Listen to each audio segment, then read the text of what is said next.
Laporan IMF, ekonomi Indonesia meroket salib China, AS hingga Eropa. Kondisi ekonomi Indonesia di bawah kepemimpinan Presiden Jokowi menunjukkan kondisi cemerlang di tengah gelap gulitanya negara-negara lain yang terseret resesi. Hal ini ditegaskan oleh IMF melalui laporannya bertajuk World Economic Outlook: Countering the Cost of Living Crisis.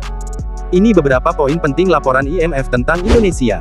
Pertama, dalam proyeksi IMF, ekonomi Indonesia bertahan sebesar 5,3% pada 2022 dan terpangkas dari 5,2% jadi 5% pada 2023.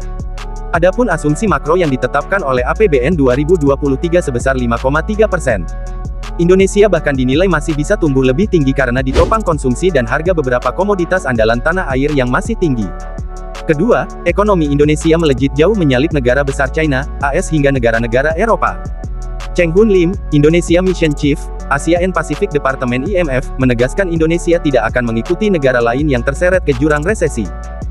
Negara-negara yang dipastikan tertimpa resesi antara lain, AS yang proyeksi pertumbuhan ekonominya 1,6% pada 2022, jadi 1% di 2023, dan Eropa jauh lebih buruk, dari 3,1% pada 2022 ke 0,5% di 2023. Kecemerlangan ekonomi Indonesia ini tak lepas dari kebijakan yang diambil Presiden Jokowi. Pertama, sinergi antara kebijakan fiskal dan moneter yang berperan penting mengendalikan fundamental perekonomian nasional.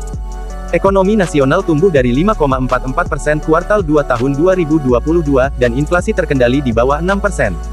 Pemerintah berhasil menggenjot pertumbuhan ekonomi lewat strategi belanja yang produktif dan menjaga daya beli masyarakat melalui subsidi dan bantuan sosial (Bansos). Pada saat yang sama, Bank Indonesia berhasil mengendalikan inflasi dan nilai tukar serta bijaksana di dalam mengambil kebijakan suku bunga acuan.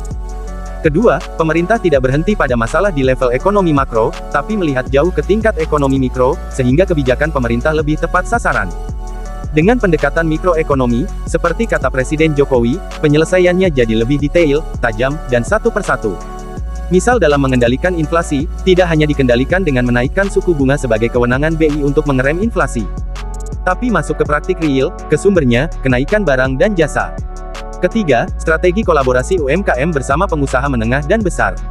Kolaborasi ini berperan menggerakkan ekonomi secara bersamaan. Keempat, program hilirisasi industri pada nikel yang sudah mulai diimplementasikan oleh pemerintah sejak beberapa bulan terakhir. Melihat efektivitas dan daya dongkraknya bagi pertambahan nilai, maka kebijakan hilirisasi akan dilakukan pada sumber daya alam lainnya.